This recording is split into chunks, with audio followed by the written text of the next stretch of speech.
Buenas tardes. Vamos a iniciar esta última jornada del Congreso con una conferencia que seguramente será magistral de don Francisco Contreras. Bienvenido, Francisco. Bien, allá, gracias. El micrófono de la pantalla es tuya. Bueno, no se lo voy a magistral. Voy a intentar que sea una conferencia. El diario de un reportero peregrino al pie del camino de Santiago, historia, arte y leyenda, en esta semana donde celebramos el Día del Libro, San Jordi, también el Día de Aragón, el Día de Castilla y León.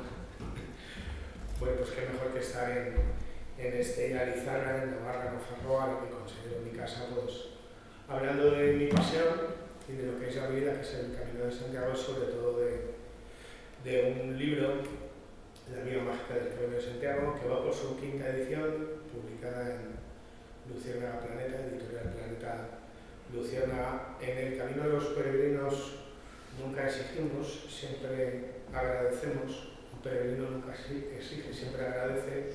Así que gracias a todos por venir, gracias a todos los que vais a ver esta conferencia en el canal de YouTube.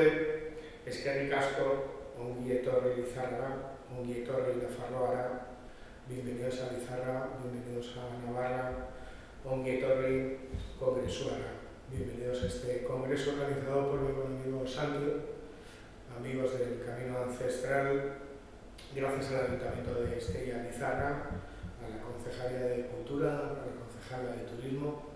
Creo que es importante que se sigan haciendo todo este tipo de actos para promocionar el patrimonio que tenemos, el tangible, ese que se ve, y el intangible, que es el que no se ve.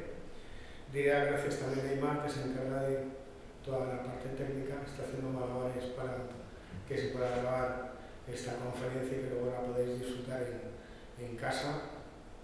Bueno, tengo 50 minutos, 55 minutos y soy un parlanchín. Soy periodista y escritor, mis sobrinas dicen que soy un cuentista, no les falta razón. Mi trabajo es contar cuentos, así que algo de razón tiene. No sé si 50 o 55 minutos serán suficientes, pero sí os puedo decir que, como digo en el camino y transmito en el camino, lo importante no es llegar, es caminar. Así que he preparado un viaje que nació en octubre del 2004, no ha terminado, ha continuado en enero del 2024. Un viaje de 15.000 kilómetros a lo largo de 20 años que haya hecho 14 caminos de largo recorrido, 900 kilómetros, 8 desde Sant Jordi de Pau a Carlos Roncesvalles hasta Compostela y Finisterre, otros 6 desde Son Pol, Jaca, Compostela y Finisterre, y 10 caminos de lo que llamo corto recorrido, que son 160-170 kilómetros, 5 desde Ocebreiro, en las cimas de los Alcanes gallegos, y otros tantos desde Sarria, el camino de corto recorrido, Compostela y Finisterre. 10 caminos de corto recorrido, tendría que sumar otros caminos. El camino primitivo, el camino inglés, el camino del Mar de Arousa a Rebulla, la Traslatio, el camino de invierno que parte desde Ponferrada, el camino lebaniego, el primero lo hice en el 2017, el segundo lo he hecho este año, que era año jubilar lebaniego, en julio de 2023, hace una semana. Cuando Santi me decía, vamos a dar los últimos detalles, que estaba en los picos de Europa con el cierre del año jubilar lebaniego, cerrando la puerta del perdón del monasterio de Santo Toribio de Líbana, el camino del Salvador, el camino salabrés desde Zamora, el camino portugués Costa desde Aguarda, el camino portugués interior desde Tui, el camino del norte desde Ribadeo y el camino Bactanés, que es un ramal, que es un camino francés que parte desde Urdax, pasando por Zugarramurdi, Amayur, hasta Pamplona. Fruto de todo esto es lo que veis ahí, es la guía mágica del Camino de Santiago, que no es sino un cuaderno de campo en el que no solo doy la información básica de etapas, kilómetros, dónde comer, dónde dormir, sino que además intento plasmar la historia, claves, secretos y leyendas, y lo más importante, los valores del Camino de Santiago. En base a esos puntos, que son los que tengo en la guía, que son los que vais a encontrar en la guía mágica del Camino de Santiago, he preparado esta charla. No sé el tiempo que nos va a dar, Santi, ya te digo yo, porque hablo por los codos, pero podríamos inventarlo en diferentes puntos. todo el mundo va al Camino de Santiago, ¿no? Coge una mochila y se pone las botas y se pone a caminar. Y ya está. Y disfruta de la gastronomía, de tomarse una caña, un vino y una chistorra que es que estamos en Navarra y ya está. El Camino de Santiago es mucho más, es lo que plasmo en la vía mágica del Camino de Santiago, es lo que quiero contaros a vosotros. Los orígenes, historias, qué, cuándo, cómo, por qué. Luego si queréis hablamos de para qué hacer el Camino de Santiago, los lugares sagrados, caminos mágicos ancestrales, la arquitectura y geometría mágico-sagrada que tiene el Camino de Santiago, quiénes fueron los gremios de constructores, los canteros, los magos de la piedra, y luego vamos a dar unas pinceladas sobre la orden religiosa de caballería más importante, sobre todo porque fue la primera, los templarios.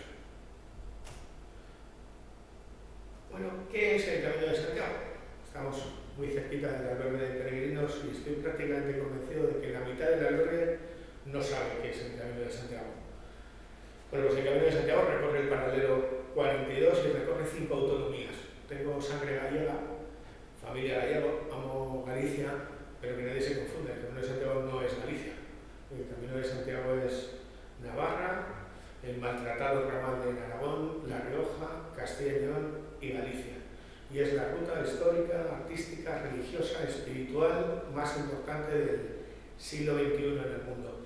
Está declarado Patrimonio de la Humanidad, primer itinerario cultural de Europa por la UNESCO. Ahora la hospitalidad, aquellos que somos hospitaleros, que cuidamos a peregrinos, nos han otorgado el título de Patrimonio Intangible, Valores del Camino de Santiago. Es Premio Príncipe de Asturias, si mal no recuerdo, en el 2004, a la Concordia. Está declarado la calle mayor de Europa y fue y sigue siendo la primera autovía cultural que unió Oriente con Occidente, es decir, unía Jerusalén, Roma y Compostela.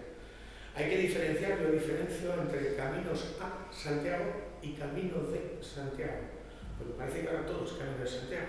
Yo creo que no es así, y no es porque lo diga yo, hasta los propios comisarios del Sacrolló te lo dicen. ¿Qué es el Camino de Santiago? El camino francés, el camino de los francos, el que nace en Roncesvalles, Valcarlos, mejor dicho, sales de Sant-Jean-Pied-de-Port, Valcarlos, Roncesvalles, Pamplona y llega a Puente la Reina, el que sale desde Somport, en Aragón, pasando por Jaca, el monasterio de San Juan de la Peña, Undúes de Lerda, Tibas y Puente la Reina, y desde ahí, donde todos los caminos se hacen uno, Puente la Reina, Garés, llegan hasta Compostela y Finisterre. El camino francés sobre los francos. Ese sería el Camino de Santiago. Luego encontramos los caminos históricos, tradicionales o legendarios. ¿Cuáles son?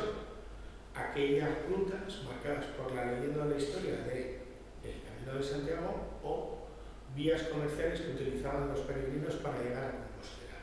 ¿Cuáles son esos otros caminos? El camino primitivo, que rememora la primera peregrinación del rey Alfonso II de Castro, el camino inglés, el camino del mar de Rosa Riohuya, la traslato, que rememora la llegada de los restos del apóstol Santiago hasta Compostela, hasta Padrón, primero a Padrón y luego a Compostela, la vía de la Plata, el camino mozárabe, el camino de la Lana.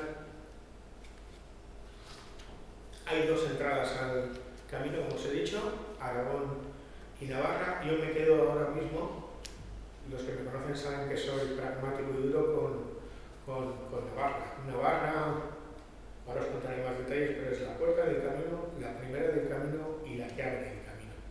Desgraciadamente en Aragón, y eso que tuvo el primer albergue de peregrinos, que es el de Santa Cristina, y la catedral Influencers, que es la catedral de Jaca, que se construyó a la par que la catedral de Compostela, lo tienen muy abandonado. El esquí les ha dado muchísimo más dinero y cualquier tipo de gobierno que ha estado en Aragón no ha hecho especial atención, sé que lo van a ver, pero bueno, siempre digo lo mismo, no hacen especial atención a cuidar ni a los peregrinos ni a los albergues, así que espero que esto sirva para que una vez más se pongan las pilas y que puedan tomar como ejemplo, por ejemplo, o mejor dicho, Navarra, donde tratan a que venga de una forma excepcional, así como en La Rioja, en Castilla y León, en Galicia. Bueno, ¿qué es el camino? ¿Lo sabéis? Esto es un cuento. Podría empezar así. Érase una vez, una noche, allá por el siglo IX, cuando un eremita llamado Pelayo, en un bosque llamado Libredón, hoy Compostela, vio unas luces en los cielos. Esto sería para hacer uno de los antiguos reportajes de cuarto milenio, porque podría estar viendo un ovni. Ese fenómeno de unas extrañas luces se repitió a lo largo de varios días y el eremita Pelayo se puso en contacto, avisó al obispo Teodomiro de Iraflavia, hoy padre, y juntos fueron al bosque Libredón y allí encontraron una tumba. Y por ciencia infusa determinaron que habían encontrado los restos del apóstol Santiago. Todo esto era una vez hay que contextualizarlo. No hay que olvidar que en ese momento estamos tomados por los musulmanes, los cristianos están repartidos, perdidos en las montañas, lo que hoy es Asturias, Cantabria, Santo Toribio de Líbana sería uno de los lugares, con el Beato, por ejemplo, y están completamente desubicados. En el hallazgo de esa supuesta tumba, de la tumba del apóstol Santiago, se notifica a Oviedo, donde está el reino cristiano huido desde Toledo, de época visigoda, y Alfonso II el Casto peregrina, lo que hoy es el camino primitivo, a Compostela. Alfonso II el Casto da el sello oficial, institucional, pero hace falta un sello más, el religioso, y avisan a Roma. Roma en ese momento además está en otra geopolítica lucha de poder por su dominio. Sea como fuere, el rey Alfonso II el Casto da el sello oficial al descubrimiento, desde Roma se da el sello oficial al descubrimiento y se da el ok a que en Galicia, en el fin del mundo, en los confines de la tierra, se ha descubierto una nueva tumba. Todo eso en un momento en el que además se han perdido los santos lugares de Jerusalén. Hay que ponerlo todo en contexto para entender cómo se pueden producir toda esta serie de hallazgos. A partir de ahí nacen las primeras peregrinaciones, nace el camino primitivo, en homenaje o recordando a esa peregrinación de Alfonso II el Casto, nace el camino del norte. Recordemos que la península está tomada por los musulmanes y las primeras vías de los peregrinos es lo que conocemos como el camino del norte de Santiago, y surgen otros ramales como el camino lebaniego por la parte de Cantabria, Santander, al monasterio de Santo Toribio para venerar el Lignum Crucis, que es el que veis ahí a mi derecha. Salen peregrinaciones a la gran reliquia que hay en Navarra, San Miguel de Agalar.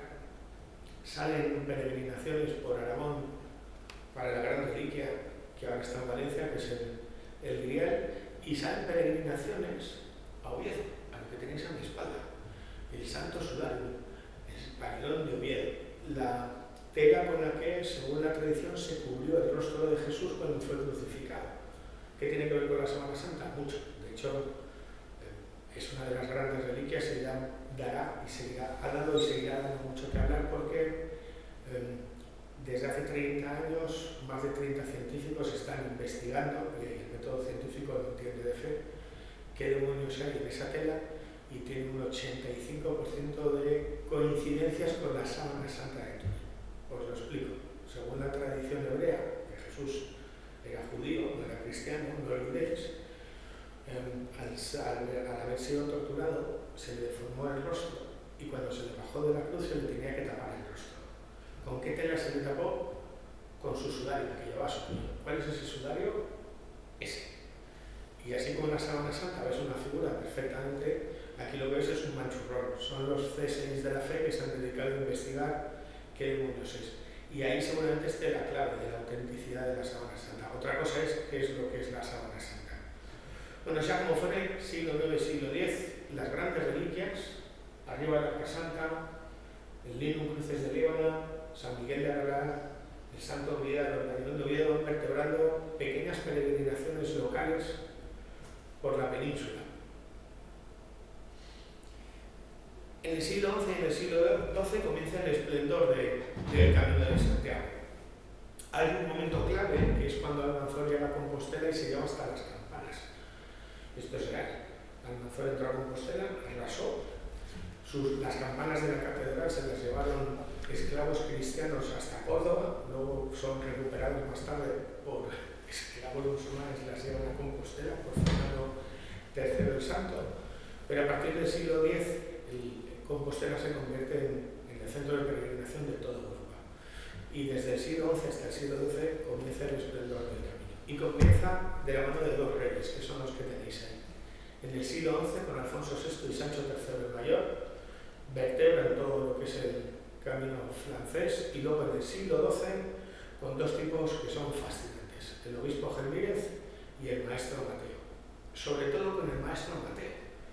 Estáis viendo el pórtico de la Gloria y la estatua del apóstol que todos abrazamos cuando llegamos a Compostela. Él talló esa obra y hizo algo que ahora podría parecernos hasta ilógico. El pórtico de la Gloria es una de las grandes obras del gótico, más de 300 imágenes reflejándote ese viaje y el juicio final, pero la imagen que todos abrazamos, que está chapada en oro y plata desde el siglo XVIII, es de piedra. Y el maestro Mateo hizo algo inconcebible. Hasta que no llega el maestro Mateo, lo que los peregrinos adoraban en Compostela era una losa en el suelo. Y él crea esa estatua. Y diréis, ¿qué tiene de particular? Pues que crea la iconografía, ideología, crear un ídolo, algo que era perseguido por la Iglesia. En ese momento también en inconsciente colectivo, los peregrinos tienen una imagen que adorar. En el siglo XII a España se la conoce como Iacosland, y Galicia se convierte en el centro del mundo. Y el Camino de Santiago, podríamos decir que es el paralelismo, es la red de redes de la Edad Media. Aparece lo que hoy conocemos como Año Santo, el Jubileo, y aparece la primera guía, el Códice Calistinos. El Papa Urbano concede a Compostela el título de sede apostólica, el Papa Calixto II proclama el Año Santo y publica el Liber Sancti Jacobi, el Códice Calistinos, la primera supuesta guía oficial del Camino de Santiago, que además se hizo, o se sabe, desde Compostela, desde allí se escribió. El Papa Alejandro III y luego el Papa Bonifacio VIII establecen las indulgencias plenarias, algo que ya tenían los cruzados. Es decir, si en Año Santo vas a Compostela, igual que si vas a las cruzadas, tienes un asiento reservado en el cielo. Y Compostela, como os decía, se convierte en el centro del mundo y aparece la primera vía uniendo Jerusalén, Roma y Compostela. El Camino de Santiago se convierte en la primera vía, os lo decía antes, que une Occidente con Oriente, y no solamente en una vía religiosa, sino también de conocimientos, cultural y económica. Hoy sería la red de redes, sería Google, porque empieza a venir gente de todo el mundo. En esta historia se nos olvida qué pasa con el Camino de Santiago. Durante el siglo XV, el siglo XVI y hasta bien entrado el siglo XX. Bueno, pues hay factores que hacen comprender la historia del Camino de Santiago y quizás le den más valor. En el siglo XVI desaparecen quienes construyeron el Camino de Santiago, los gremios de constructores. Nacen las universidades y los gremios de constructores dejan de tener sentido. Aparece el luteranismo y las guerras entre los reinos de Europa hacen que el camino disminuya. Es más, hoy algo que utilizamos todos los peregrinos nace en ese siglo XVI, la credencial del peregrino. Felipe II y luego Luis XIV en Francia dictaminan que todo aquel que haga el Camino de Santiago tiene que ir con un salvoconducto para demostrar que es peregrino, que no es un espía. Ese es el origen de la credencial que hoy todos tenemos que llevar y se lleva en los albergues. Hay un momento muy interesante en el siglo XVI en la historia del Camino de Santiago, sobre todo del apóstol. El corsario Drake había atacado a la tumba de Tomás de Canterbury, cree que Compostela es el emporio de la superstición y entonces en la catedral de Compostela el obispo Clemente decide esconder los restos del apóstol Santiago. Pero lo más alucinante es que permanecen 300 años desaparecidos. Bueno, hay más elementos que frenan el Camino de Santiago, como es la peste, con el cierre de fronteras. En los siglos XVIII y XIX la Ilustración, la desamortización hizo que el Camino de Santiago perdiera más auge, más esplendor, que cayera en el mundo de sombras, pero en el siglo XIX reaparecen por segunda vez los restos del apóstol Santiago.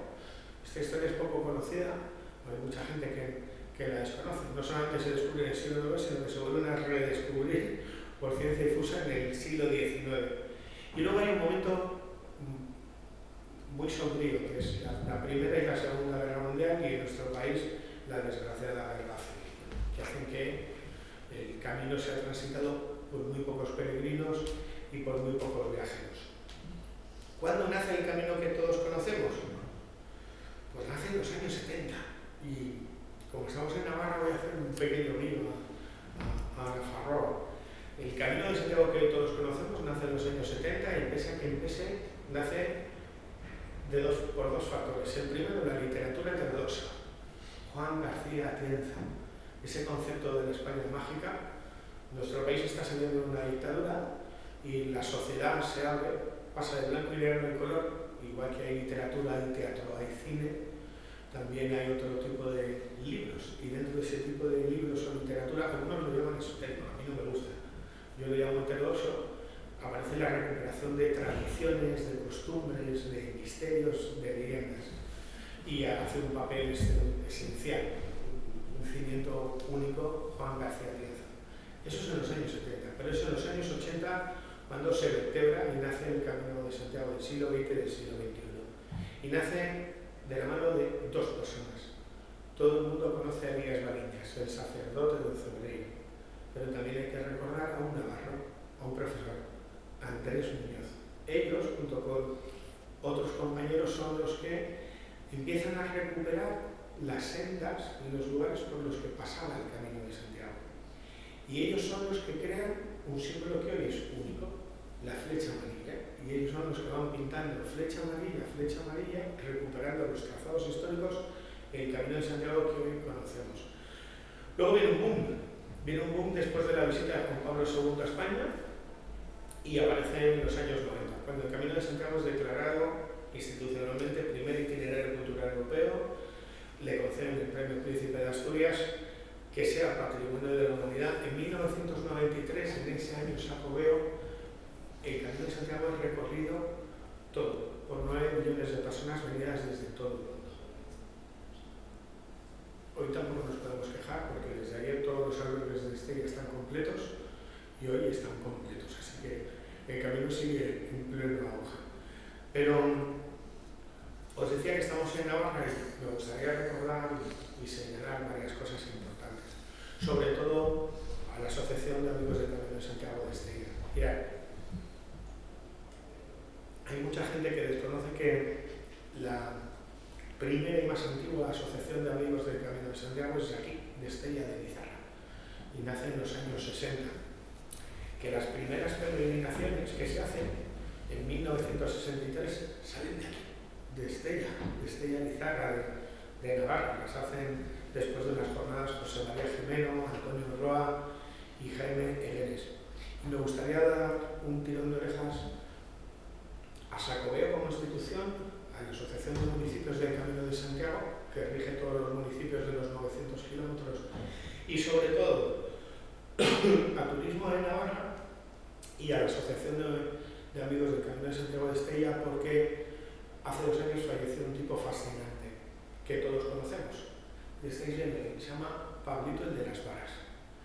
Bueno, Pablo hizo el camino en 1969, se quedó tan prendado, no había verdes, no había flechas amarillas, no había ni camino, pero se quedó tan prendado y enamorado que dedicó toda su vida desde entonces en su casa, la primera que te encuentras a 5 kilómetros de aquí, cuando sales de Estella, en Azqueta, a subir al monte para coger varas y enseñar a los peregrinos a caminar con un bordón, a coger calabazas, secarlo en su garaje y regalárselo todo a los peregrinos. Creo que el medio mundo tiene a Navarra en su credencial del peregrino, a tierra de Estella y a Estella, y a España en su credencial, gracias a Pablito. Y este tirón de orejas es para todos los que mandáis, los que me estáis viendo aquí, y los que me estáis viendo en casa, porque pasados 2 años yo creo que se merece un homenaje en una calle, no lo sé, cualquier cosa. Porque ese hombre dio su vida por el camino sin nada a cambio, solamente por amor a su tierra y al Camino de Santiago, y lo mejor que podemos es seguir recordando lo que hizo, lo que nos transmitió. Bueno, para no ponerme más ácido o agrio, os diré que todo el mundo cree que el primer trazado del Camino de Santiago fue en Galicia. Pues no, fue en Estella, aquí, en Estella Lizarra. Que Elías Baliñas hizo el primer trazado, esto va a estar muy bien. No eran flechas amarillas, eran lazos amarillos. Si Elías Baliñas le pilla eso hace unos años, la que se hubiese llevado fue chica.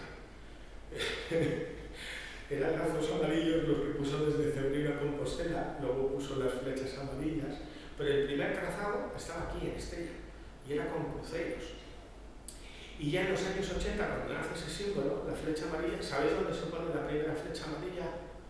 No se pone en Galicia, se pone en Navarra, en la Farroa, y se le pone en el puerto de Ibañeta, en Roncesvalles. Ahí se pone la primera flecha amarilla, que hoy es un símbolo universal que todos perseguimos del Camino de Santiago. Bueno, esa es la historia del Camino de Santiago.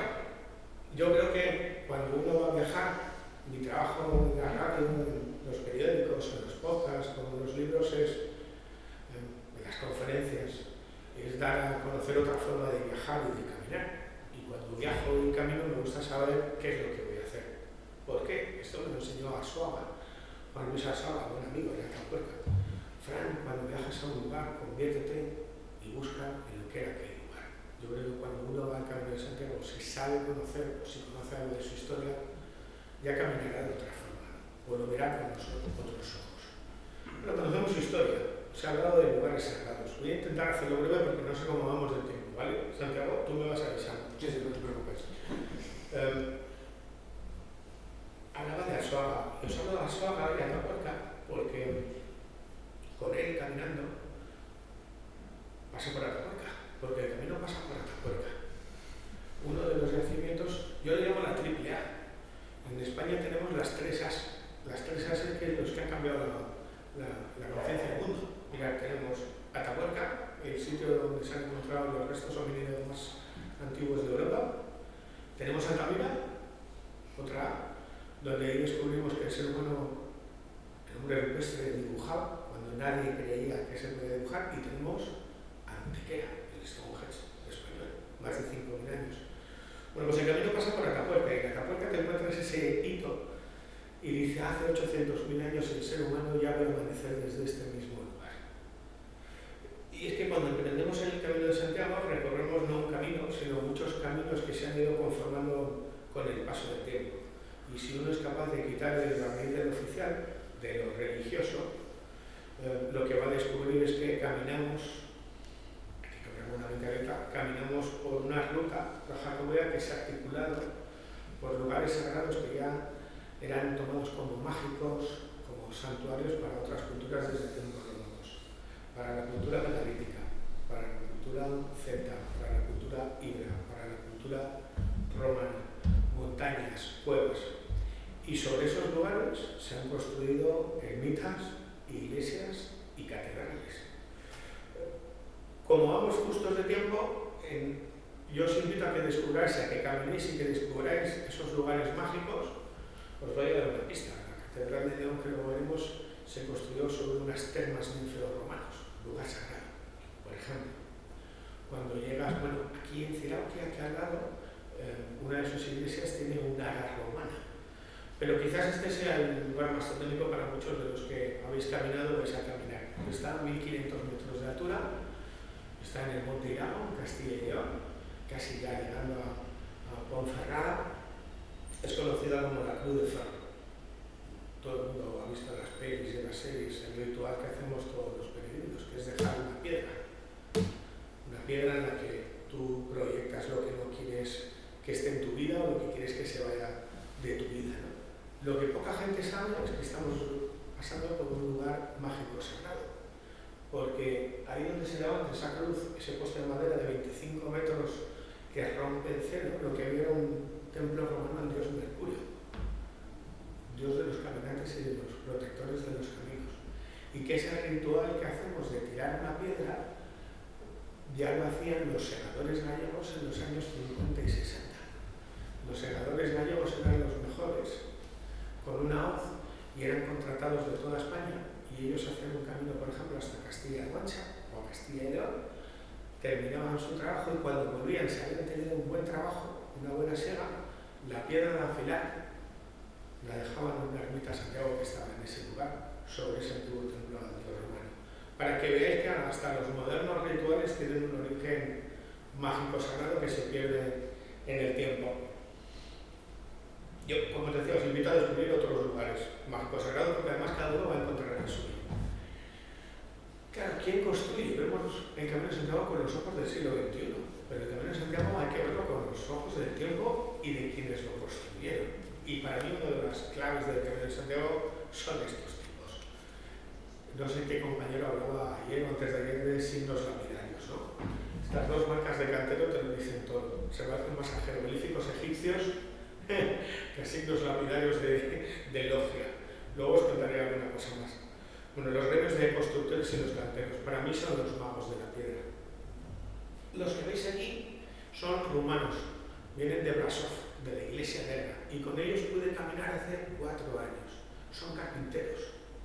Y fue una experiencia formidable, porque iban con su bordón, sus aparejos, trabajaban, conseguían dinero y seguían caminando, porque estaban haciendo su particular máster, entre comillas, con la madera. Así se peregrinaban y así vivían, porque mirad, los gremios de constructores, bueno, pues aquí son conocidos los... ¿Quiénes son? Santo Domingo de la Calzada de La Rioja, el eremita Domingo García, ¿y quién es el otro? Su discípulo, San Juan de Ortega. Uno tiene la tumba en La Rioja, en Santo Domingo de la Calzada, otro tiene su tumba en los Montes de Oca, en San Juan de Ortega, Juan de Quintana Ortuño, ambos del siglo XI, y los dos son los dos más populares. De hecho, vertebraron gran parte del camino, abrieron los caminos. Pero hay más, y esos más son un auténtico misterio, y se convierten en un juego casi detectivesco cuando haces el camino sin prisa y con calma. ¿Qué sabemos de los canteros, de los gremios de constructores? Muy poco, nada, entre otra serie de cosas, porque los primeros documentos sobre ellos nacen en Brasov, en el siglo XIV-XV, en la Iglesia Negra, y lo único que sabemos es que parten de la leyenda. Para unos son discípulos del Templo de Salomón, Osterfurt y Hollen. Lo oficial y lo reconocido es que aparecen referenciados ya en el siglo I a.C. por Vitruvio, que son herederos de conocimientos técnicas de trabajo de la piedra que ya había en Egipto, que pasan después a Grecia y a Roma, que en la época medieval, esto es alucinante, eran los únicos hombres libres, fueron los únicos hombres libres de la Edad Media, estaban libres de pagar impuestos, estaban protegidos desde el siglo VII por el Papa Urbano Alejandro VI, no pagaban impuestos. Las primeras referencias aparecen en el siglo XIV, como os decía, y su fin es en el siglo XV, cuando nace la universidad. Sabemos que había 3 gremios trabajando en el Camino de Santiago: los hijos del padre Suís, los hijos de Salomón y los vinculados a la orden del Temple, los del maestro Jacques. ¿Y por qué son tan fascinantes? Mirad, para un tiempo en el que el pueblo ni sabía leer ni sabía escribir, y ellos no escribían nada, era por tradición oral, fueron capaces de equilibrar composiciones de fuerzas estáticas y elevar las piedras hacia las alturas en un tiempo en el que no existían ni datos, ni teorías, ni estructuras, porque consideraban la piedra como sagrada, material inmortal, y que tenía alma. Eso viene de la cultura egipcia. Y porque poseían, yo creo que poseían un particular lenguaje secreto de símbolos. Hoy lo conocemos como signos lapidarios o marcas de cantero. Sé que hay una conferencia específica sobre ellas. Bueno, os voy a dar pinceladas, pero os diría que hay 3 tipos de marcas de cantero. Las marcas de logia y de gremio, por los cuales se pagaba su trabajo. Cuando lleguéis a una ermita románica o gótica vais a ver un montón de piedras con el mismo símbolo. Eso significa que le ha hecho un mismo gremio, y a tener ese símbolo se le pagaba. Habría otras marcas que desgraciadamente muchas de ellas han perdido, que son las de ubicación y posición. Sabían cómo poner la piedra, de qué forma colocarla para que tuviera un fin y una fuerza. Y luego las que habéis visto al principio son las marcas del maestro constructor, y esas son un auténtico misterio, porque son únicas, tienen una mayor profundidad, un mayor relieve, y a día de hoy no se sabe qué significan.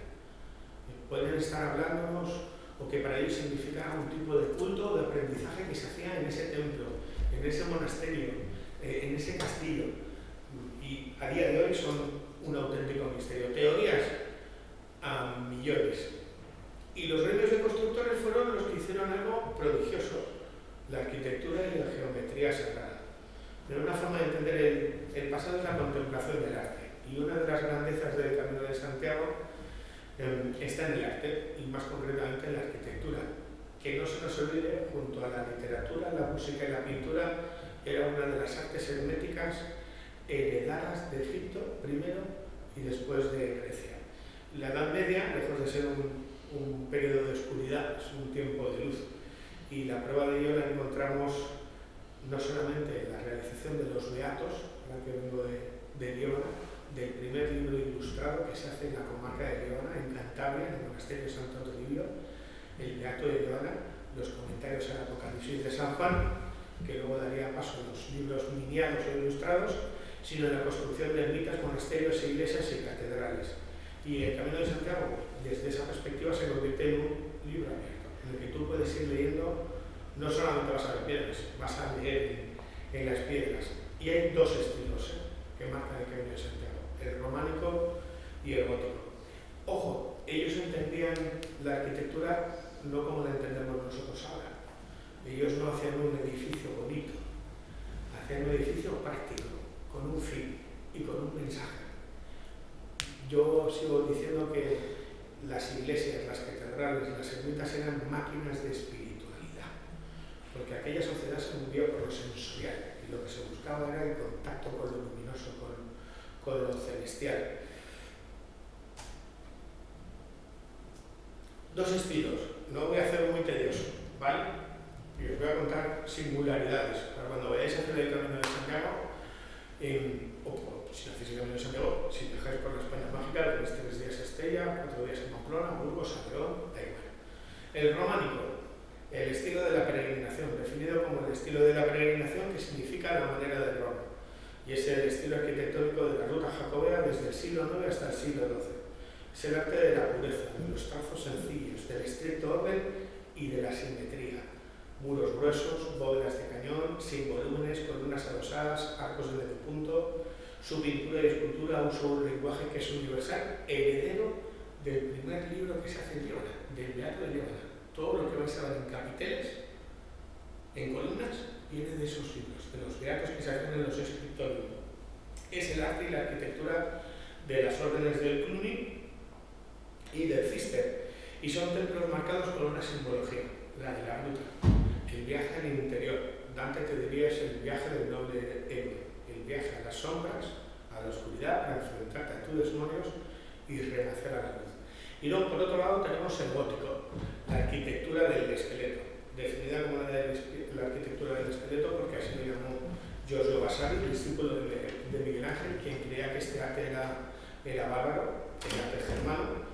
Es el estilo arquitectónico que impera en el Camino de Santiago desde el siglo XII hasta el siglo XV. Es un arte urbano, dinámico, esbelto, armonioso. Es un arte de conocimiento, porque cada catedral es una enciclopedia tallada de piedra. Muros finos, altos, espacios abiertos, luminosos, aparecen los agotantes, las bóvedas de crucería, los arcos ojivales, las agujas, los pináculos, las gárgolas, las vidrieras, la alquimia del vidrio, de la luz y del color. Y son templos marcados, en este caso, por la montaña. Así como el románico era la gruta, la montaña es el gótico, subir hasta los cielos para tocar a Dios, el contacto directo. Bajo esas dos premisas, rápidamente, ¿qué ejemplos encontramos? Navarra, Real Colegiata de Santa María de Roncesvalles, la Notre Dame de Navarra la llaman. Lugar popular porque aparece en el Cantar del Roldán, que viene a ser como el Cantar del Vino Cid, pero para los franceses, donde tuvo lugar la batalla de Roncesvalles, la derrota de Carlomagno, conocida por la Virgen de Roncesvalles, la reina del Pirineo, que desde el siglo XII es la puerta del camino, gracias a Alfonso el Batallador y el obispo Sancho La Rosa, y que guarda, y esto lo conocen muy pocos, una cripta, que es la cripta de Sancho, que a día de hoy no saben para qué fue utilizada, si como originario templo, como tumba, para guardar reliquias. Si tenéis la posibilidad de visitarla, porque además tiene una policromía fascinante, única. Además, en Roncesvalles, ¿qué vamos a encontrar? Lo que tenéis justo a mi espalda. Es ancho y fuerte y tiene un detalle alucinante. una pierna cruzada. Porque uno de los enigmas que tiene es un cruzado o es un templario. ¿Por qué os digo esto? Mirad, por ejemplo, en Portland, las tumbas templarias que hay, todos tienen la pierna cruzada. En la Edad Media se movían por el símbolo. La gente no sabía ni leer ni escribir. La forma de mostrar que se había sido cruzado o se era templario era en su estatua adyacente cruzar una pierna. Pero luego vais a encontrar cosas alucinantes como el silo de Carlomagno, que son esas dos imágenes que tenéis ahí. ¿Qué es? No se sabe. La tradición afirma que hoy están enterrados los 12 pares que acompañaban a Roldán antes de ser derrotados en la batalla de Roncesvalles. Todos los años hay un grupo de excavaciones arqueológicas por la universidad. Conozco a su jefe de equipo, a Juan. Ahora están en el siglo XIX, están sacando restos de soldados franceses, pero lo que creen es que debajo del silo de Carlomagno, que además es una construcción única, lo que puede haber es un conjunto megalítico. Estamos hablando de un lugar de poder donde se llama culto a la naturaleza. En Roncesvalles hay joyas que pasan desapercibidos para los peregrinos. La Virgen de Roncesvalles es la reina del Pirineo y tiene una leyenda maravillosa. Es una talla gótica, chapada en plata, en un taller de Toulouse. Es una virgen que fue escondida en el siglo VIII, como tantas otras, por la invasión musulmana, pero que cuenta la tradición que fue redescubierta por un pastor tras ver unas extrañas luces, otra vez las luces en los cielos.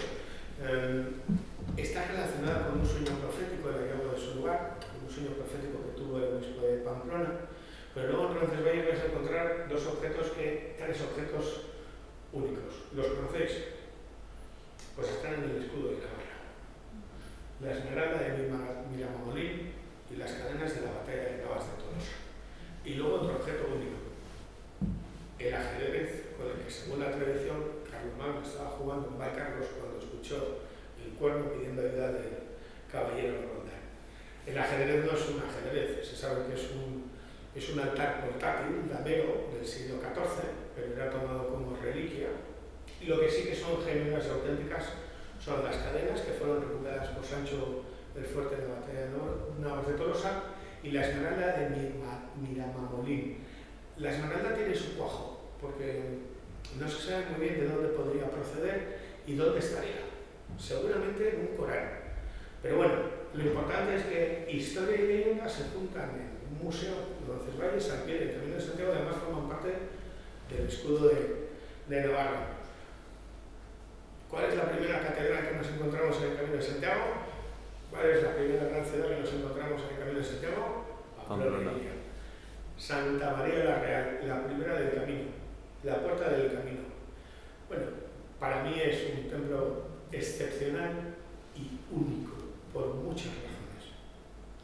Pero originariamente el templo es del siglo XII, es construido por Alfonso el Batallador, pero en él trabaja uno de los maestros de Compostela, el maestro Esteban.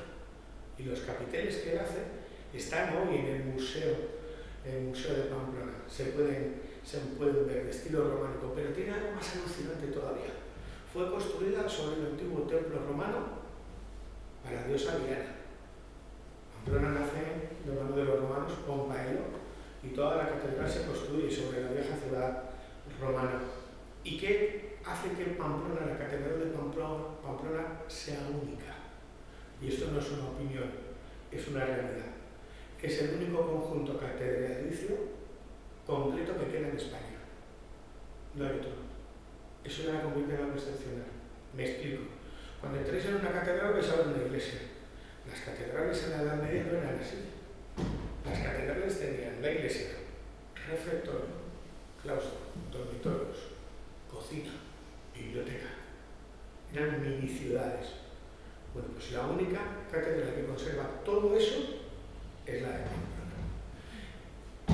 La parte más antigua que se puede ver, hay gente que cree que no, pero que se puede ver es la que estáis viendo ahí, es interior.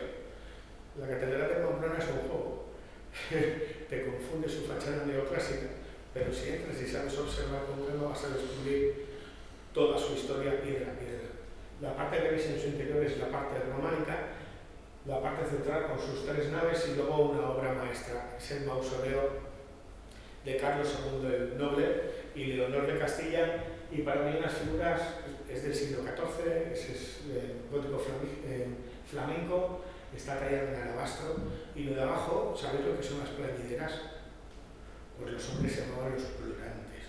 Y bueno, yo soy muy friki, entonces si habéis visto El Señor de los Anillos, lo más parecido a cualquier personaje del Señor de los Anillos son esos plurantes. Así que cuando veáis a la Catedral de Pamplona, fijaros en cada uno de ellos, cómo llora la muerte de Carlos II de Noble y de Leonor de Castilla.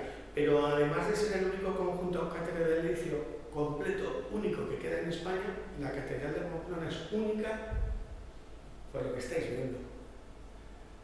¿Qué cosas muy raras? Bueno, pues os lo cuento yo. Su claustro es fascinante, es una de las mejores muestras del siglo XIV de estilo gótico. Y en ese claustro vais a encontrar dos detalles. Uno no lo hay en ninguna parte de España. Es capitel. Es la representación de los canteros y los carpinteros trabajando en la catedral. No había documentos escritos de ellos hasta el siglo XIV, no hay referencias escritas, solamente aparecen tallados en la piedra. ¿Dónde? En la Catedral de Pamplona, trabajando. Y luego hay una reseña muy interesante. La Epifanía, la adoración de los Reyes Magos. Y diréis, ¿eso qué tiene de especial? Pues tiene de especial que los Reyes Magos no están en los evangelios canónicos. ¿Eso lo sabíais? Aparecen citados unos magos de Oriente en el Evangelio de San Mateo. Pero ni sabemos si eran 3, si son 6 o si son 9, como creen los ortodoxos. Y van cambiando de tez en función de los descubrimientos. No había ningún mago negro, no había ningún mago pelirrojo. La Epifanía, la adoración de los Reyes Magos, es un símbolo pagano, porque nace de los evangelios que no están autorizados por la Iglesia. Y luego, si queréis ya un detalle que convierta la Catedral de Pamplona en única, ¿vosotros habéis visto a un apóstol con gafas del siglo XIV? Pues ahí tenéis esa unidad. Para todo aquel que lo quiera ver, está en el refectorio,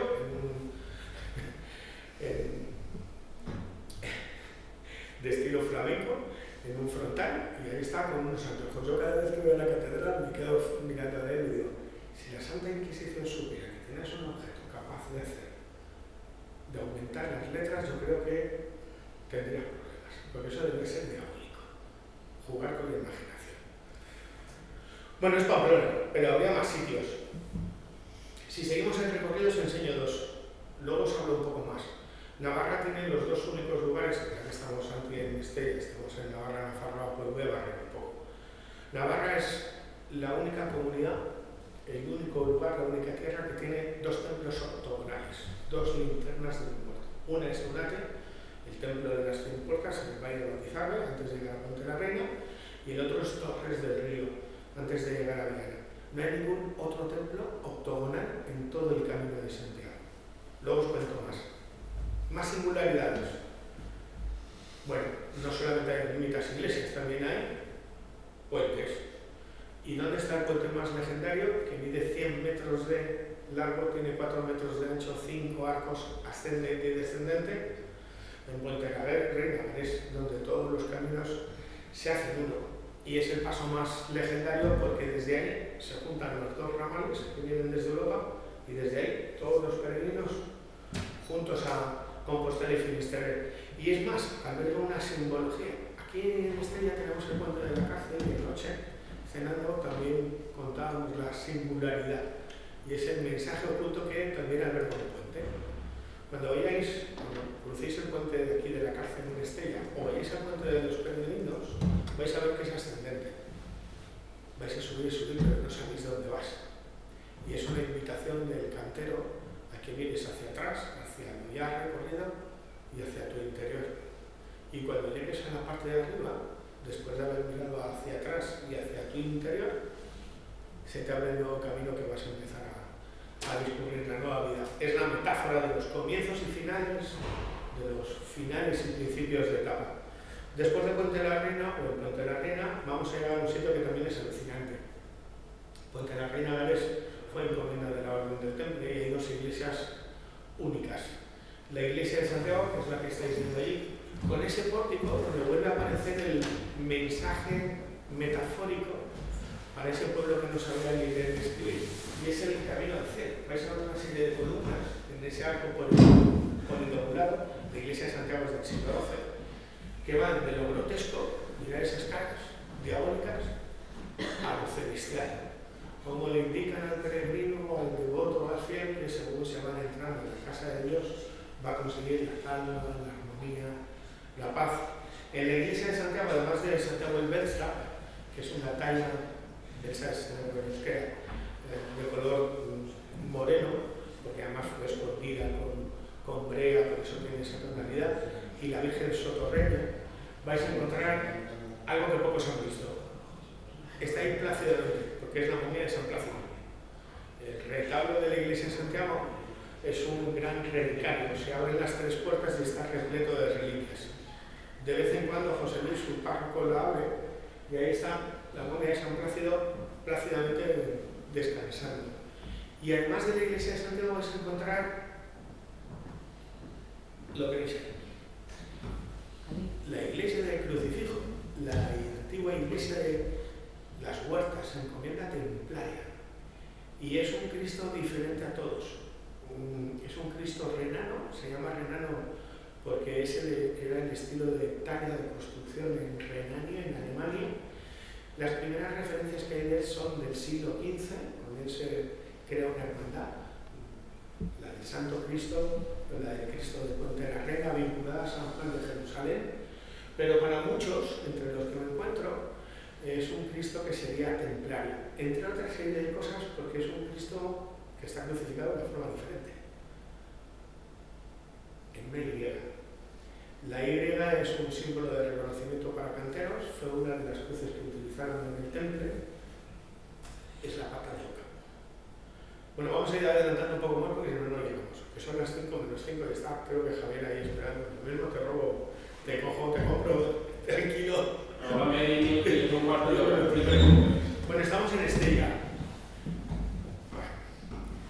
Me gustaría mandar un abrazo desde aquí a la jefa de... ¿Tienes? Ahí está. Y cuarto. Este cuarto. ¿Eh? Vale. Hemos atracado a Javier, que además ha estado a punto de ser detenido por la policía. También. O sea que había un control de la policía en Estella, lo han detenido. O sea que tienes a... Lo digo porque calcules el tiempo.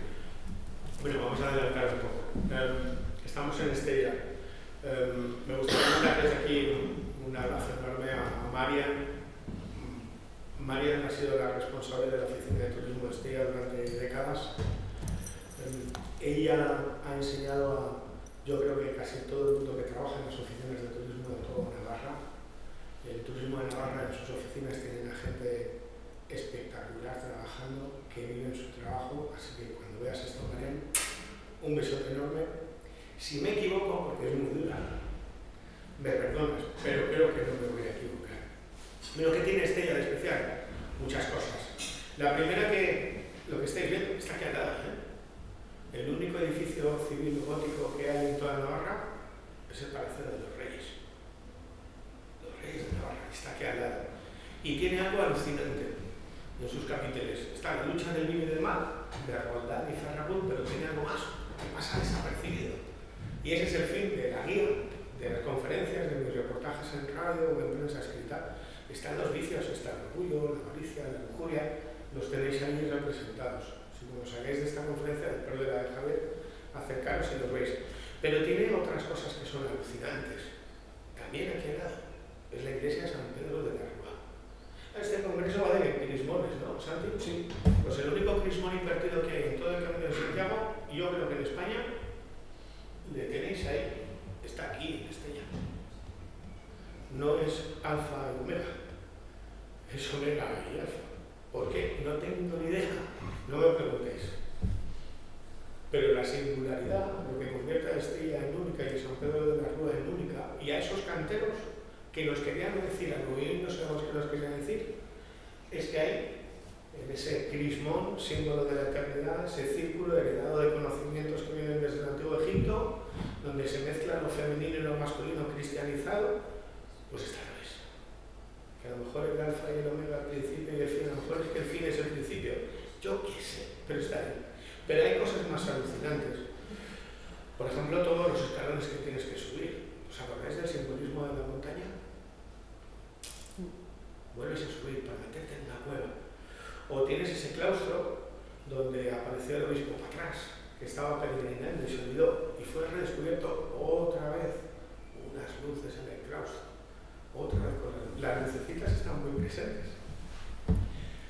O tenéis, por ejemplo, la huella del último cantero. Desgraciadamente muchos de sus símbolos desaparecieron, que fue Cayetano Echauri. De él queda algo singular. Una columna con 3 y 4 serpientes enroscadas, subiendo con su particular mensaje del bien y del mal, de elección, o pequeños símbolos casi relacionados con los masones, porque lo que nos he contado es que cuando desaparecen los gremios de constructores nace lo que hoy conocemos como la masonería. Muchos de esos gremios de constructores venden ciertos conocimientos y parte de sus rituales a familias aristocráticas, tanto en Inglaterra como en Francia, y así nace la masonería. Con otro concepto, los gremios de constructores le daban vida a la piedra, tallaban la piedra como tallaban el espíritu. Los masones ya no tallan piedra, sino que tallan el espíritu. Lo que pasa es que ahí nos metemos en un berenjenal muy largo, sobre todo con la conspiración judeo-masónica. Algún día os contaré por qué el padre de Franco era masón, su hermano era masón, y él, que intentó ser masón, que hizo un libro firmado con el seudónimo Lobo, no le dejaron entrar en la masonería y empezó ahí una lucha de poderes. Bueno, vamos rápido. La Rioja. ¿Os podía hablar de Santo Domingo de la Calzada, de Santa María de Nájera? Pues no. Mi trabajo es descubrir cosas que no se conocen. Y uno cuando va haciendo el Camino de Santiago llega a Nájera, si se desvía 1 kilómetro, llega a este lugar. Se llama Tricio y fue el origen de Nájera. Tritium Magallum, de donde salía la terra sigillata, la mejor cerámica en el Imperio Romano, salía desde Hispania, desde La Rioja. Y ahí cuando tú pasas ves una ermita y dices, ¿una ermita más? No. Es la Basílica Paleocristiana de Santa María y es el santuario más antiguo de La Rioja. Está junto al monasterio de Suso, era cuna de eremitas y fue mausoleo romano en el siglo I, después templo visigodo en el siglo XV, más tarde cristiano románico y finalmente es necrópolis para todos. Y tú cuando entras ahí lo que descubres es eso. Y eso está en el Camino de Santiago. Lugares mágicos sagrados desde tiempos remotos, cristianizados para todas las culturas. ¿Qué os quiere que cuente de Burgos? De la ciudad del Cid, de la Catedral de Santa María, la del obispo Mauricio y de Alfonso VI, donde está la tumba del Cid. Ojo, a mí me gusta más Alfonso VI que el Cid. El Cid me parece un poco mercenario, siento insensibilidades, pero él luchaba para quien le pagaba. Y Alfonso VI conquistó Toledo con la palabra, no con la espada. Entonces me gusta más Alfonso VI. Pero vas a encontrar cosas alucinantes, algunas conocidas. ¿Quién lo conoce? El Papa Moscas, los autómatas del siglo XVI. ¿Quién lo conoce? El Cristo de Burgos, o no lo conocéis, porque eso da miedo. Yo los llamo los Cristos del terror. Son Cristos articulados, hechos con piel de búfalo y pelo humano, y póstulas de sangre, de tal manera que viajan el tiempo con la imaginación. Estamos en el siglo XV, sale en romería moviendo su brazo del pelo al viento y empieza de sus póstulas a emanar sangre. El teatro de la fe a veces es como sombrío, pero es uno de los Cristos más milagrosos. Es el Señor de Burgos, hay otro en Finisterre. Me quedaría con la escalera dorada, donde hay signos masones, neoclásica, pero sobre todo me voy a quedar con la capilla de los Contestables, porque poca gente sabe que en esa capilla, en la de Pedro Velázquez, Contestable de Castilla, hay un cuadro de Leonardo da Vinci con el ideal. Esto es muy bueno, ¿eh? Y María Magdalena. Es muy nombrado, pero es verdad.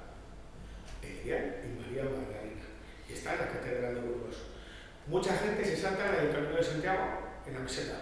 Y si te pierdes la meseta, te has perdido el Camino de Santiago. Así que este es un homenaje a Tierra de Campos, a Palencia. ¿Y a quién? Pues mirad, el Fromista.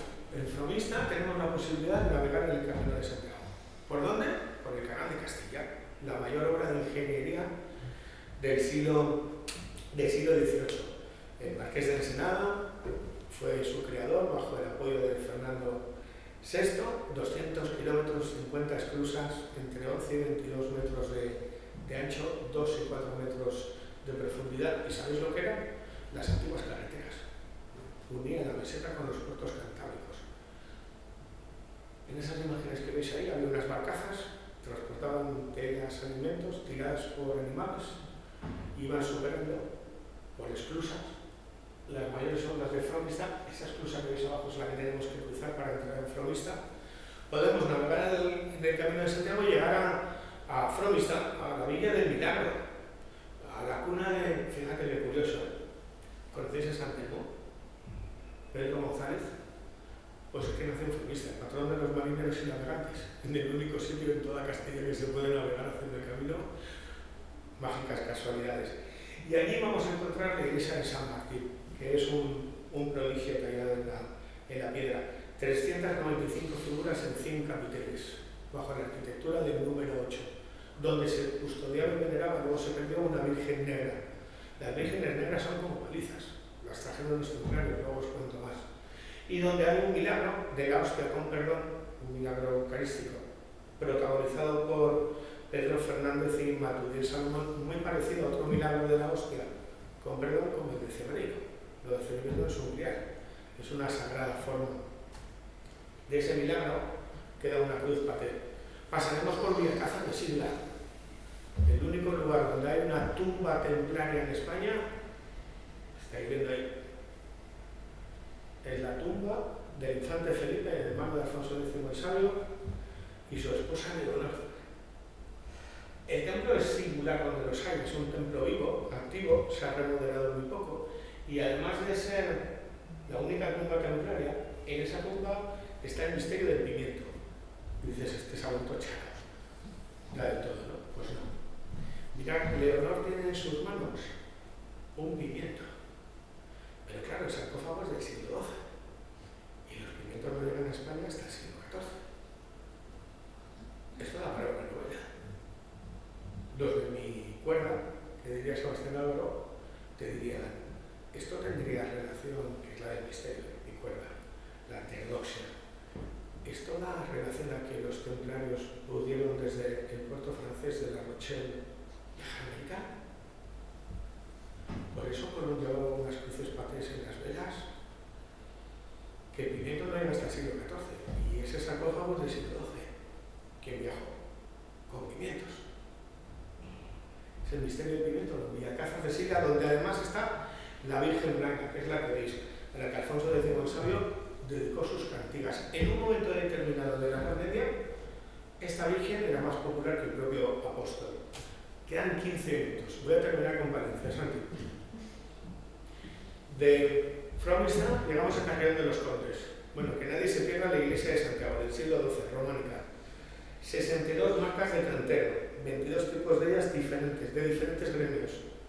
Y luego, sobre todo, sobre el Pantocrátor, con el juicio final y el Tetramorfos, las 12 puertas de Jerusalén, lo que veis en sus arquivoltas.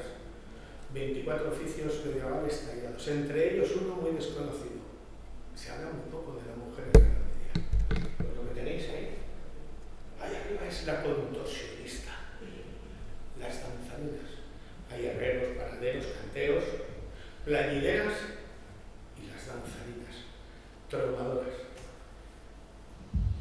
Y en Carrión de los Condes encontráis la casa madre de la todopoderosa Orden del Cluny, el monasterio, el Real Monasterio de San Zoilo.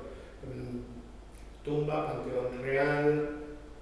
Os podría decir que tiene un claustro que es románico, gótico y plateresco, que tiene más de 107 marcas de cantero, de 33 tipos de gremios, pero yo me quedaría, ¿veis esa tela? Es la tela de San Zoilo. Seguramente, bueno, llegó tras la Reconquista, pero a día de hoy sigue siendo un misterio la caligrafía. Es árabe, pero no se sabe qué quiere decir. ¿De dónde vino esa tela y a quién pertenecía? Seguramente esté relacionado con Miramagolín, con las cadenas de la batalla de Navas de Tolosa. Pero es un auténtico misterio que uno no se debe de perder. Y sobre todo porque va a descubrir la Orden del Cluny. Otro sitio que no te puedes perder en Tierra de Campos, en Palencia. Sor Luisa de la Ascensión, la Dama Marrón, la monja de Carrión. El monasterio de Santa Clara fue fundado en el siglo XII por hermanas clarisas de Santa María del Parco y doña Mencía López, viuda del rey Sancho III de Portugal. Y en la Edad Media se nos ha olvidado, Carrión de los Condes era el centro geográfico del Camino de Santiago. Ahora es Sagún, pero antes era Carrión de los Condes. Y aquí vivió, fue abadesa y está enterrada una monja prodigiosa, Sor Luisa de la Ascensión. Bueno, fue la defensora de las reformas de los derechos femeninos de las monjas en los monasterios. Ella hizo posible que se cambiaran los derechos. Pero además de eso tenía bilocaciones, trances, ataques diabólicos, emitía profecías y fue asesora del rey Felipe III. Se casó con otra monja más popular, Sor María Jesús de Ávila, la Dama de Azul. Y ella fue un personaje singular, tan singular que fue apresada, torturada por el Santo Oficio, llevada a Valladolid, juzgada, murió en Valladolid y finalmente fue absuelta y sus restos trasladados a Carrión de los Condes. Y es un personaje absolutamente desconocido. Por cierto, en este monasterio tenéis la mayor exposición de belenes en Navidades, 3.000 belenes de todo el mundo. Me quedan 5 minutos, así que después de pasar por la Pulcra Leonina, la Catedral de León, que son 2.000 metros cuadrados de vidrieras, en la ciudad del parlamentarismo, porque León fue el primer lugar donde se reunieron clero, nobleza y representaciones elegidas del pueblo, donde estaba la columna de la justicia, con Salomón, locus appellatoris, ahí se impartía justicia, donde aparece el juicio final, que en todas las iglesias es heredero del libro de los muertos egipcios, el peso del alma. Tú haces el libro de los muertos egipcios, cristianízalo y ahí lo tienes. Donde se venera a los vírgenes, la del lago y la blanca, donde está la leyenda del topo, manejado por el diablo, aparece esto, la alquimia de la luz.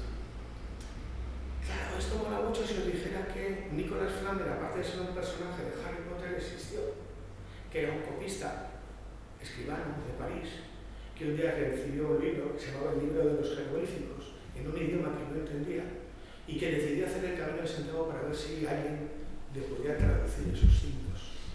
Hizo el Camino de Santiago, llegó a Compostela y a su regreso a León se encontró con un judío. Y ese judío le fue descifrando cada uno de esos símbolos. Y Nicolás Flamel, el León, descubrió el secreto de la piedra filosofal. Desapareció. Tal es que desapareció que hay quien cree que en esas vidrieras, en esa catedral, está escondido el secreto de la piedra filosofal. Es más, hay más de 1.800 metros cuadrados divididos en 134 ventanales, 3 secciones, 3 rosetones.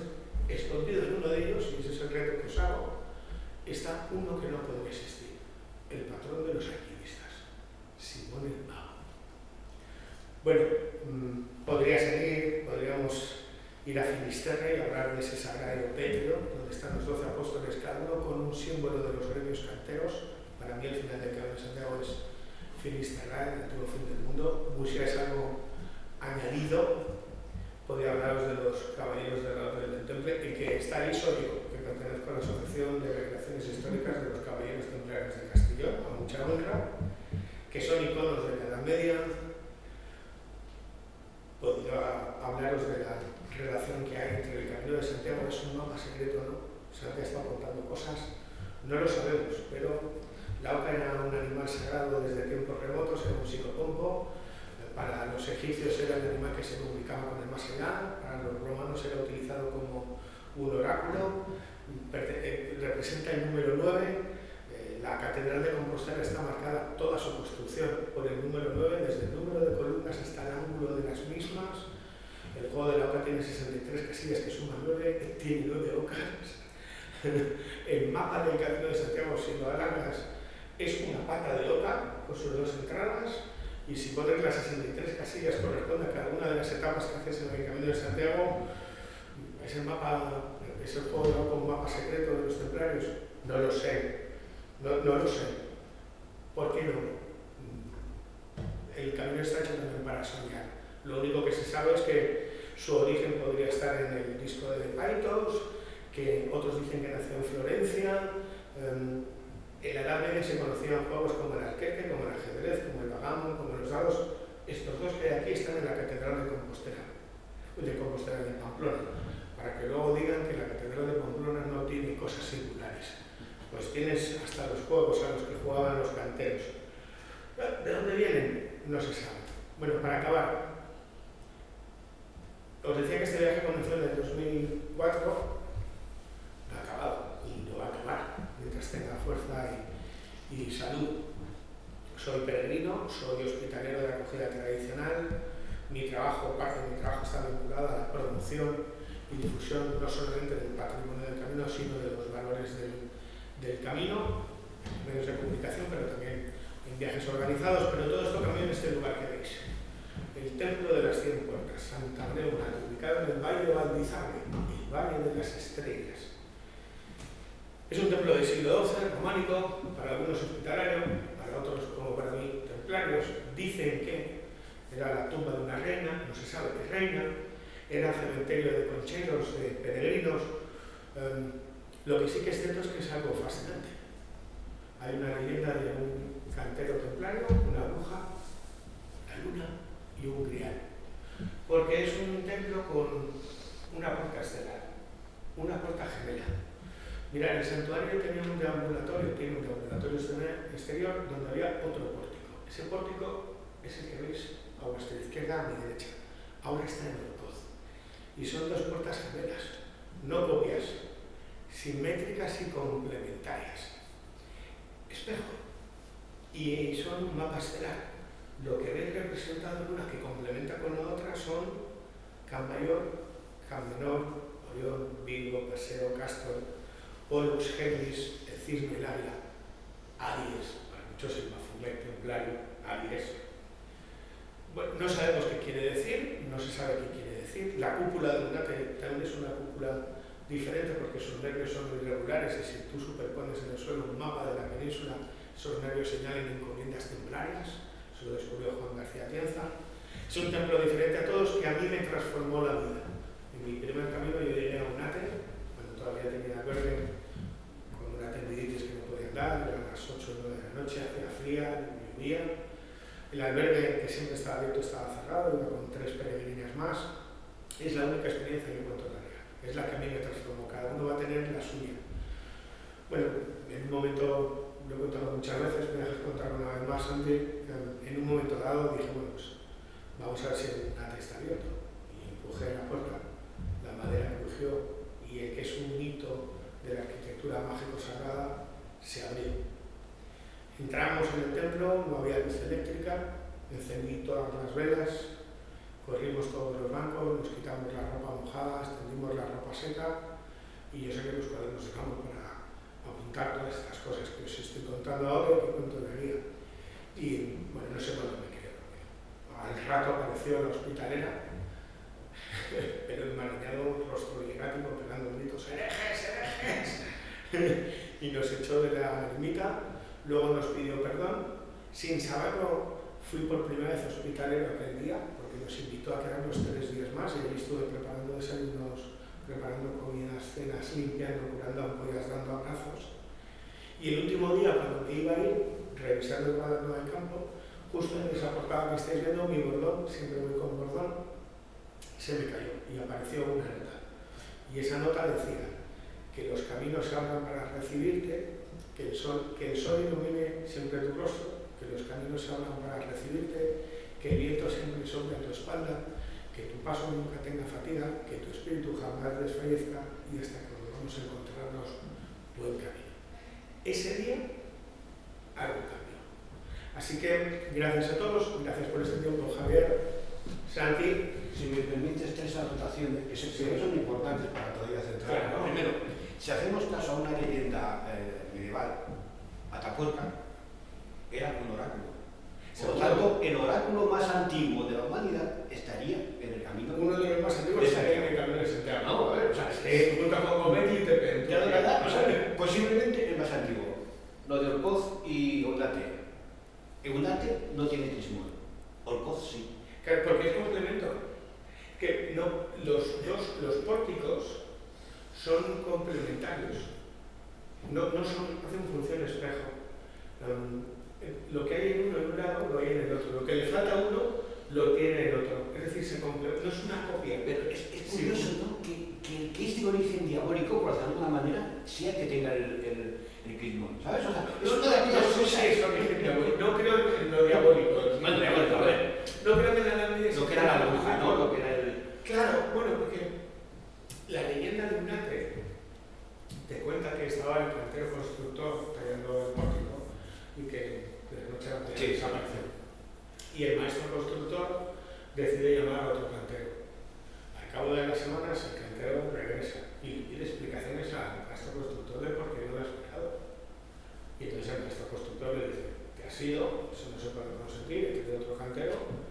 Y el cantero le dice, bueno, puedo volver al gremio, y le dice, para que tú vuelvas al gremio tienes que hacer un pórtico igual. ¿Y qué es lo que hace ese cantero? Se va a los cercanos montes de Weidenhaber, allí se encuentra con una bruja, y la bruja le pone el problema y la bruja le da el secreto para que pueda hacerlo. ¿Cuál es el secreto? Que en una noche de luna en Viena coja una copa o un grial, vaya cercano al río, la llene de agua y con el reflejo de la luna en el agua. Eso es lo que te cuenta la tradición. Al final, detrás de las leyendas siempre hay un mensaje, en todas las que hay en el camino.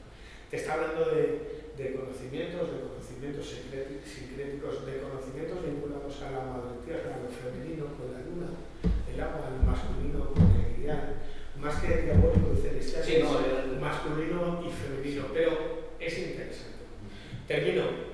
Yo os invito a caminar, sobre todo, a que caminéis de otra forma. Os invito a leer la vida mágica del Camino de Santiago, es decir, a leer y a caminar y sobre todo a disfrutar. Estamos en la década jacobea.